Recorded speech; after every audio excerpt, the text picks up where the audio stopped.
un client qui voulait demander ce qu'on pensait de sa copine en mariage. Très mignon. Voilà. Sur la Tour Eiffel. Sur le principe, très mignon, machin. Et donc, on n'arrive pas à voir la Tour Eiffel. Donc, ce qu'on fait, c'est qu'on se met quand même d'accord avec la Tour Eiffel. Parce que tu sais, sur la Tour Eiffel, je sais pas si t'as fait gaffe, il y a un écran. Oui. Ce qu'on a fait, c'est qu'on a loué une péniche, on a décoré une péniche. Et en fait, arrivé devant la Tour Eiffel avec la péniche, sur le panneau, il y avait marqué, je ne sais plus comment elle s'appelait, machin, veux-tu m'épouser? Donc vraiment tout est possible. On peut louer l'écran de la Tour Eiffel. Tout est possible.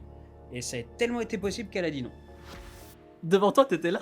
Alors, moi, j'étais pas là. Mais on t'a appris qu'elle avait dit non. Ah, elle a dit non. En fait, on a appris plus tard qu'il la connaissait à peine. Elle s'est dit, ouais, j'ai trouvé un pigeon qui va me payer un petit voyage à Paris. Et du coup, elle en a profité et puis elle a dit non. Mais quand on voit tout cet argent dépensé finalement pour pas grand chose, ça doit être horrible intérieurement.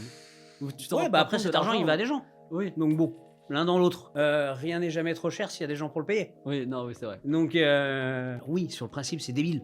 Parce que ça coûte beaucoup trop cher pour ce que c'est. Mais bon, bah, c'est de la... nous, on a C'est de payé des l'argent. artisans avec ça, tu vois. Il y a... bon, la Tour Eiffel, je pense qu'ils avaient pas besoin de nous pour gagner de l'argent, mais si tu veux, le mec qui a sa péniche, le fleuriste, les gens qui ont préparé les petits gâteaux, les machins, nous, on les fait travailler, ces gens-là. Donc, nous, on est content que ces gens-là puissent fonctionner.